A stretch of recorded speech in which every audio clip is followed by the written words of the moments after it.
Hello AI enthusiasts. Neural networks নিয়ে বেশিরভাগ ভিডিওতে বায়োলজিক্যাল পার্সপেক্টিভ দেখানো হয় না।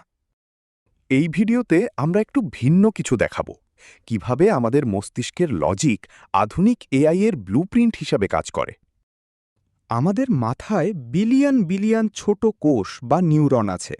একটি আর্টিফিশিয়াল নিউরন ঠিক সেভাবেই কাজ করে। এটি অনেকটা একটি ইলেকট্রিক সুইচের মতো।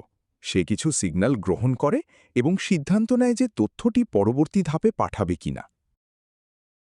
এখন ভাবুন এই নিউরনগুলো কিভাবে সাজানো থাকে।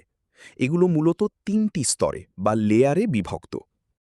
এটি অনেকটা রিলে রেসের মতো, যেখানে একজন দৌড়বিদ তথ্য বা ব্যাটন নিয়ে অন্যজনের কাছে পৌঁছে দেয় যাতে লক্ষ্য অর্জন করা যায়। প্রথমটি হল ইনপুট লেয়ার, যা সরাসরি তথ্য গ্রহণ করে।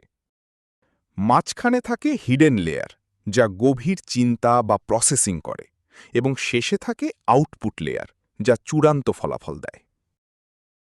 নিউরাল নেটওয়ার্কের প্রতিটি সংযোগের একটি নির্দিষ্ট শক্তি থাকে, যাকে আমরা ওয়েট বলি।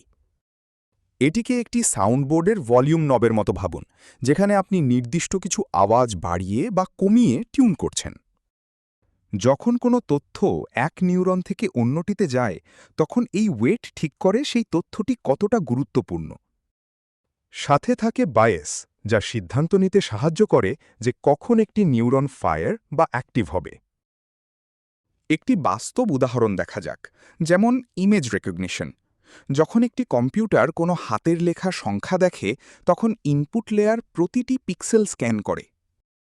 এটি অনেকটা একদল বিশেষজ্ঞের টিমের মতো কাজ করে, যারা ছবির বিভিন্ন অংশ পরীক্ষা করে।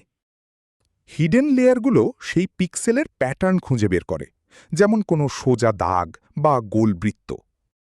শেষে আউটপুট লেয়ার আমাদের বলে দেয় যে সংখ্যাটি আসলে কী। এভাবেই নিউরাল নেটওয়ার্ক আমাদের জগৎকে চিনতে পারে।